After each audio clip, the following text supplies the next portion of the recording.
வாழ்க வையகம், வாழ்க வளத்துடன். குரு வாழ்க, குருவே துணை. உலகெங்கும் இருக்கும் நம்ம யூடியூப் குடும்பத்தினருக்கு டாக்டர் டிவைன் தேஷன் அன்பான வணக்கங்கள். ஜூலை மாத நட்சத்திர பலன் பார்க்க போகிறோம். அதான் நம்ம ராசி பலன்கள் பார்த்துருப்போம். நிறைய பேருக்கு ராசி எது, லக்னம் இது, எதுக்கு பார்க்கணும்னு நிறைய குழப்பம் இருக்கும். பெஸ்ட்டு நட்சத்திரம்னா இன்னும் பர்ஃபெக்டாக போகும். ஏன்னா ஒரு ராசி மண்டலம், அந்த ஒவ்வொரு ராசி மண்டலத்துலையும் 3 நட்சத்திரம் இருக்கும். உங்கள் நட்சத்திரம் என்னன்றதை பொறுத்து தான் நிறைய வாழ்வியல் மாறும். அதனால் இது நம்ம நட்சத்திரத்துக்கு சொல்கிறோம். அகெயின் நட்சத்திரத்திலே நம்ம பொதுவான நட்சத்திரம் சொல்கிறோம். நட்சத்திரத்திலே லட்சக்கணக்கான பேர் இருப்பாங்க. அதிலேயே நம்ம பொதுவாக சொல்கிறோம். இதில் வயசுக்கு ஏற்ற மாதிரி தசா புத்தி மாறும். நிறைய பேர் நம்மளுக்கு குழப்பம் இருக்கும்ல, இவ சொல்கிறது நடக்கிற மாதிரியும் இருக்குது, நடக்காத மாதிரியும் இருக்குது. ஏன்னா நம்ம லக்னம் மாறும், நம்ம நட்சத்திரத்தில் நம்ம தசா புத்திகள் மாறும். அதனால் நான் ஒரு மெயினான விஷயங்கள்னால் ஒரு 30 வயசுலேருந்து ஒரு 60-65 வயசுக்குள்ளே இருக்கிறவங்களுக்கு ஏற்ற மாதிரி ஒரு தசா புத்திகளை நான் கலந்து சொல்ல போகிறேன். அதுக்கு வயசுக்கு மேலே இருக்கவங்களும் கீழே இருக்க டீனேஜர்ஸ்க்கும் சேர்த்து சொல்லுவோம். அப்பா அம்மா பார்த்துட்டு அதை உங்கள் பிள்ளைங்களுக்கு நீங்கள் பயன்படுத்திக்கிட்டால் அது ஒன்றுமே ரொம்ப நல்லாயிருக்கும். இப்போ ஒவ்வொன்றா பார்ப்போம் வாங்க. இதுலேயே நான் கொஞ்சம் தீர்வுகளும் சொல்லுவேன், வாழ்வியல் பரிகாரங்களும் சொல்லுவேன், தெய்வ வழிபாடுகளும் சொல்லுவேன். நிறைய சிம்பிள்ஸ், நிறைய விஷயம் இதில் பார்க்க போகிறாங்க. கூர்ந்து கவனிச்சுட்டு வாங்க. ஹஸ்த நட்சத்திரம் இந்த ஜூலை மாத பலன் எப்படி இருக்குது? ஹஸ்தம் பிள்ளையாரோட நட்சத்திரம் சூப்பராக இருக்கும். குழந்தைங்களாம், சின்ன குழந்தைங்கலாம் பார்த்திங்கன்னா மோஸ்ட்லி சந்திர தசையில் இருக்கும். ஏன்னா சந்திரனோட நட்சத்திரம் ரொம்ப பிடிக்கும். கொஞ்சம் வளர்ந்த பசங்கள்லாம் பார்த்திங்கன்னா செவ்வாய் பயங்கர அட்டகாசமாக இருக்கும். ஹஸ்தம் குழந்தைங்களில் பார்த்திங்கன்னா பயங்கர அட்டகாசம். ஏன்னா செவ்வாயில் ஸ்பீடாக ஓடிக்கிட்டே இருக்கும்.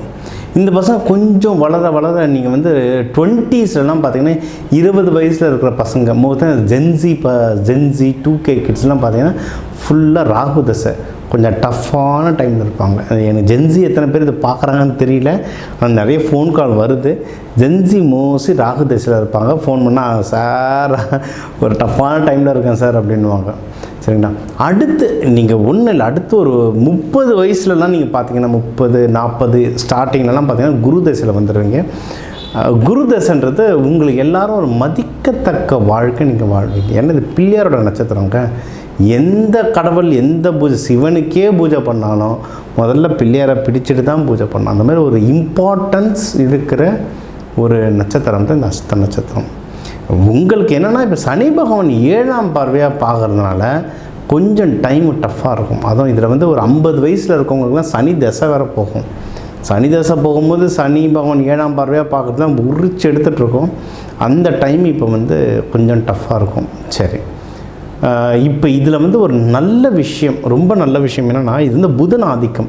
ராசி புதன், நட்சத்திரம் சந்திரன். சரிங்களா? இவங்க பேசிக்கலி முக்கியமாக ஹஸ்தம் பயங்கர ரொமான்டிக், ரொம்ப பாசத்துக்கு ஏங்குவாங்க, பாசமும் கொடுப்பாங்க. சரிங்களா? ஏன்னா ரெண்டுமே ரொம்ப ரொமான்டிக்கான ராசி. கொடுமை என்னென்னா, இவங்களையும் சனி பகவான் 7ஆம் பார்வையாக பார்க்குறாரு. இவங்க வீட்டுக்கு 7லேயும் சனி பகவான் குத்த வச்சு உக்காந்துட்ருக்காரு. அப்போ என்ன ஆனால் இந்த ஹஸ்பண்ட் ஒய்ஃப்குள்ளே நிறைய ஒரு மிஸ் அண்டர்ஸ்டாண்டிங், கேப் விடும். ஜாதகம் நல்லா இருந்தால் இவங்க ஒரு ஊரில் அவங்க ஒரு ஊரில் வேலை செய்வாங்க. ஜாதகம் நல்லா இல்லைன்னா சண்டை போட்டுட்டு கொஞ்சம் தள்ளி இருப்பாங்க. ரொம்ப மோசமாக இருந்தால் பிரிஞ்சிருப்பாங்க. அதை விட கொடுமை என்னென்னா, கல்யாணம் ஆகாதவங்களுக்கு அந்த கல்யாணம், அந்த ஆப்பர்ச்சுனிட்டின்றது தள்ளி போயிட்டே இருக்கும். கிட்ட வரோம், நெருக்கத்தில் வரோம், நின்று போயிடும். அந்த மாதிரி ரொம்ப டஃப்பான டைமில் இருக்கும். இவங்க எல்லாருக்குமே ஒரு குட் நியூஸ் என்னென்னா, ஜூன் 2 குரு பயிற்சி நடத்துது. அப்போது உங்களுக்கு இப்போ உங்களுடைய 7ஆம் வீட்டை தான் குரு பகவான் பார்க்குறாரு. அப்போது கல்யாணம் யாருக்கெல்லாம் டிலே ஆகிட்டுருக்கு, ஆப்பர்ச்சுனிட்டி தடங்கள் ஆகிட்டே இருக்குது சார், வீட்டுக்கு வராங்க சார், பார்க்குறாங்க சார். ஏன்னா மோஸ்ட்லி கன்னி ராசியை பிடிச்சிரும் எல்லாருக்கும். ஏன்னா நல்லா பேசுவாங்க, அழகாக இருப்பாங்க, நளினமாக இருப்பாங்க, இல்லை பிடிச்சிடுச்சுன்னு சொல்லிட்டாங்க சார். ஆனால் கடைசி நேரத்தில் குழப்பிடுச்சு சார், நின்றுடுச்சு சார்னு. அந்த தடங்கள் நிவர்த்தியாகி இந்த வருஷம் உங்களுக்கு கல்யாணம் நடக்கும். அது இந்த மாதம் ரொம்பவே நல்லாயிருக்கு. சரிங்களா? இது ஒன்று. கல்யாணம் ஆனவங்க ஏற்கனவே ஏதாவது ஒரு மன கஷ்டத்தில் இருக்கீங்க, போராட்டத்தில் இருக்கீங்கன்னா இந்த மாதம்னா நீங்கள் ஒன்று சேரத்துக்கு நல்லது. ஒன்று சேருதுன்னா தானாலாம் ஒன்று சேராது. படத்தில் தான் காட்டுவாங்க, தானே எங்கேயோ பார்த்து ஒன்று சேர்த்துனா நம்ம வேலை நடக்கணும், நம்ம தான் பேட்சப் ஒர்க் பண்ணணும். நம்ம அது இவங்க வந்து பாசத்துக்காக எவ்வளோ எக்ஸ்ட்ரீம் வேணாலும் இறங்குறவங்க. ஸோ போய் பேசுனீங்கன்னாவே உங்களுக்கு வந்து அந்த ஒரு பேச்சப் ஒர்க் நடந்துடும். டக்குன்னு ஒன்று சேர்கிறதுக்கு நிறைய ஆப்பர்ச்சுனிட்டிஸ் இருக்குது. அதுவும் நான் உங்களுக்கு வந்து ஒரு டிப்ஸே தரேன். உங்களுக்கு இந்த டைமில் யார் ஹெல்ப் பண்ணுவான்னா உங்களோட இளைய சகோதரர்கள், அவங்க வந்து ஹெல்ப் பண்ண நிறைய வாய்ப்பு இருக்குது. இப்போ உங்களுக்கு தம்பி தங்கச்சிங்க முறையில் யாருனா இருக்காங்களோ அவங்களாம் உங்களுக்கு ஹெல்ப் பண்ணுறதுக்கு வாய்ப்பு இருக்குது. சும்மா ட்ரை பண்ணி பாருங்கள். ஓகேவா? இது ஒன்று. ஸோ இதில் இப்போ எனக்கு வேறு மாதிரிலாம் கேஸ் வரும் சார். அவங்க சொல்லுவாங்க, சார் இல்லை சார் ஹஸ்பண்ட் ஒய்ஃப் நாங்கள்லாம் சந்தோஷமாக ஒன்றா தான் சார் இருக்கோம், ஆனால் எங்களுக்கு வேறு சில பிரச்சனை, என்ன குழந்தை பாக்கியம் லேட் ஆகுது அப்படின்வாங்க, இல்லை வேறு சிலரால் பிரச்சனைகள் வீட்டில் வருது அப்படின்வாங்க. குழந்தை பாக்கியம் ட்ரை பண்ணுறோன்னா தாராளமாக ட்ரை பண்ணலாம்.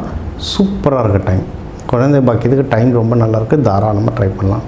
அதான் சொன்ன இப்போ என் ஃப்ரெண்டே நேற்று நைட்டில் அவரோட தான் 12 மணி வரைக்கும் பேசிவிட்டு லேட்டாக தான் வீட்டுக்கு வந்தேன். அவர் தான் சொல்கிறது, தலைவா கல்யாணம்லாம் அப்புறம் தலைவா, எனக்கு வந்து கொஞ்ச நாள் லவ் பண்ண தலைவா அப்படின்னாரு.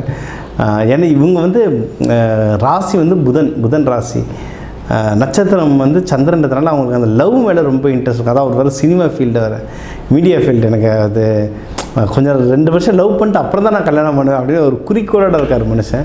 அவருக்கு அந்த லவ்வும் பயங்கரமாக செட் ஆகும் சார். ஃப்ரெண்ட்ஸு சர்க்கிள், ஏன்னா இப்போ நார்மலாக ரொம்ப பெருசாலாம் வெளியே போக மாட்டேன். நம்மளுக்கு வேலை அப்படியே நெக்ஸ்ட் பேட்சாக ஓடிக்கிட்டே இருக்கும். ஆனால் 12 மணி வரைக்கும் ஸ்பெண்ட் பண்ணோம். அது ஏன் டைம் இல்லை, அவர் டைம். அவருக்கு ஃப்ரெண்ட்ஸுங்களை வந்து பயங்கரமாக அட்ராக்ட் பண்ணோம் இப்போ இருக்கிற டைமுக்கு.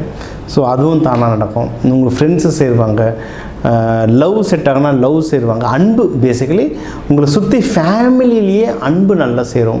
ஃபேமிலியோட வெளியே நீங்கள் போயிட்டு வர ஆப்பர்ச்சுனிட்டிலாம் எக்கச்சக்கமாக கிடைக்கும். தாராளமாக நீங்கள் பண்ணுங்கள். அதுவும் இதில் வந்து யாராவது தொழில், நான் போன வருஷமே சொல்லியிருந்தேன், இதில் நிறைய பேர் உணவு தொழில், மருத்துவம், இதோடைய சிம்பிளே பார்த்திங்கன்னா உள்ளங்கை, இப்படி கை வச்சுட்டு இருக்க மாதிரி இருக்கும் உள்ளங்கை. அந்த உள்ளங்கை வந்து என்னென்னா இவங்களுக்கு எப்பவுமே உள்ளங்கை சுத்தமாக இருக்கணும். அப்போ தான் இவங்களுக்கு ரொம்ப நல்லது. இவங்க வந்து ஹீலிங்லாம் வந்து ஆட்டோமேட்டிக்காகவே சரியாவாங்க. நீங்கள் ஒன்றும் இல்லை, யாருன்னா உடம்பு சரியில்லாதவங்களுக்கு உங்கள் வீட்டில் யாருன்னா அஸ்தமோ இல்லை தெரிஞ்சவங்க யாருன்னா அஸ்தம் இருந்தாங்கன்னா அவங்க கையால் மருந்து எடுத்து கொடுக்க சொல்லுங்கள். சும்மா அந்த டேப்லெட் எடுத்து கொடுமா, உங்கள் கையை அந்த டானிக் எடுத்து கொடுமா, சும்மா அவங்க கையால் எடுத்து வாங்கி கொஞ்சம் ரெகுலராக சாப்பிட்டு பாருங்கள், உடம்பு சீக்கிரம் சரியாகும். ஏன்னா அவங்களுக்கு வந்து நேச்சுரலாகவே அந்த டிஎன்ஏ என்னென்னா ஹீலிங் ஹேண்ட்ஸ் அவங்களுக்கு. ஸோ அது நடக்கும். மருத்துவ தொழிலில் நல்லா வருவாங்க. பிஸ்னஸ் யாரெல்லாம் உணவு தொழில், மருத்துவ தொழில் யாரெல்லாம் பிஸ்னஸ் போன வருஷம் பண்ணாங்களோ பிஸ்னஸ் வளர்ந்தது. இப்போ அந்த பிஸ்னஸ் வந்து ப்ராஃபிட் அள்ளி குவிக்கலாம். நீங்கள் ப்ராஃபிட் வர்றதுக்கு வந்து அவ்வளோ நிறைய ஆப்பர்ச்சுனிட்டி இருக்குது. நீங்கள் வந்து தாராளமாக இப்போ வந்து பண்ணலாம். சரி, நீங்கள் வழிபட வேண்டிய தெய்வம் அப்படின்னு நீங்கள் பார்த்தீங்கன்னா விநாயகர் தான். அஸ்தத்துக்கு டீஃபால்ட் விநாயகர் தாண்டி வேறு என்னென்ன தெய்வங்கள் வழிபடலான்னா நீங்கள் வந்து சந்திர பகவான், கன்னிமார் தெய்வங்கள் வழிபடலாம். அதுவும் நீங்கள் வந்து பௌர்ணமி நேரத்தில் அபிஷேகம் பண்ணியோ இல்லை படையல், நீங்கள் கன்னிமார் தெய்வங்களில் நீங்கள் பொதுவாக பாருங்கள், ஒன்றும் நல்லா அபிஷேகம் பண்ணுவாங்க, இன்னொன்று வந்து படையல் போடுவாங்க, சக்கரை பொங்கல். சில பேர் வந்து அந்த கடா வெட்டு, அது ஒவ்வொருத்தருடைய அந்த குடும்ப வழிமுறைகள் பொறுத்து. உங்கள் வீட்டில் என்ன ப்ரொசீஜரோ அதை ஃபாலோ பண்ணுங்கள். நீங்கள் இந்த அபிஷேகம் பண்ணி நீங்கள் அன்னதானம் போட்டு வரவங்களுக்கு, சாமிக்கு நைவேத்தியம் படைச்சிட்டு வரவங்களுக்கும் அன்னதானம் போட அந்த சாமியும் அதை சாப்பிடும். உங்களுக்கு வந்து இந்த ஜூன் மாதம்ன்றது ஒரு ரொம்ப ரொம்ப ரொம்ப நல்ல ஒரு மாதமாக உங்களுக்கு அமைகிறதுக்கு அவ்வளோ நிறைய வாய்ப்புகள் இருக்குது. இதை தாண்டினா இந்த ஆன்லைன் பிஸ்னஸ் பண்ணுறவங்க, மார்க்கெட்டிங் ஃபீல்டில் இருக்கவங்க, நிறைய ஊர்களுக்கு ட்ராவல் பண்ணுறவங்க, ஜாபாக இருந்தாலும் பிஸ்னஸாக இருந்தாலும் உங்களுக்கும் நல்ல முன்னேற்றங்கள் இருக்குது. இந்த மாதம் உங்களுடைய தொழில், குடும்பம் ரெண்டுமே வளர்ச்சி அடைகிறதுக்கு அவ்வளோ நிறைய வாய்ப்புகள் இருக்குது. நல்லா பயன்படுத்திக்கோங்க. சரி, உங்கள் நட்சத்திரத்துக்கு நம்ம வந்து பலன்கள், பொதுவான பலன்கள் சொல்லியிருக்கோம். ஒரு நட்சத்திரத்துலேயும் கோடிக்கணக்கான மக்கள் இருக்காங்க. ஒரு நட்சத்திரத்தில் கோடிக்கணக்கான மக்கள் இருக்காங்க. ஸோ எல்லாருக்குமே நான் வந்து பொதுவான பலன்கள், அதாவது தமிழர்கள்லேயே கோடிக்கணக்கான மக்கள் இருக்காங்க, எல்லாருக்கும் பொதுவான பலன்கள் சொல்லியிருக்கேன். ஆனால் ஒவ்வொருத்தர் கைரேகை மாதிரி அது ஒவ்வொருத்தருக்குமே மாறுங்க.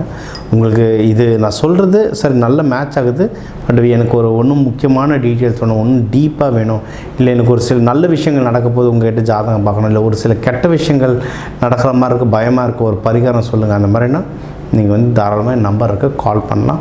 என்னால் எவ்வளவு டீட்டெயில்டாக உங்களுக்கு சொல்ல முடியுமோ அவ்வளோ டீட்டெயில்டாக சொல்கிறேன். இது ஒன்று. இதை தாண்டி உங்கள் ஜாதகப்படி எந்த தெய்வங்கள் வழிபாடு பண்ணணும், என்ன பரிகாரங்கள் பண்ணலாம், என்ன வாழ்வியல் பரிகாரங்கள்னால் வீட்டில் இருந்துக்கிட்டே இருக்கிற விஷயம், வீட்டில் இருக்கிற சமையல் அறையில் இருக்கிற மூலிகைகள், நம்ம எல்லா அரிசியோட மூலிகை தான், எல்லா தானியத்தை வச்சு எப்படிலாம் நம்ம பரிகாரங்கள் பண்ணி புடச்சிக்கலாம், இல்லை நிம்மதியாக இருக்கலான்றதை சொல்கிறேன். தாராளமாக காண்டாக்ட் பண்ணுங்கள். இந்த ஜூலை மாதம் உங்கள் எல்லாருக்குமே அந்த சிவன் பார்வதி அருளால் எல்லாமே நல்லதாக நடக்க வாழ்க வளத்துடன் விடைபெறுவது உங்கள் டாக்டர் டிவைன் தினேஷ். வணக்கம்.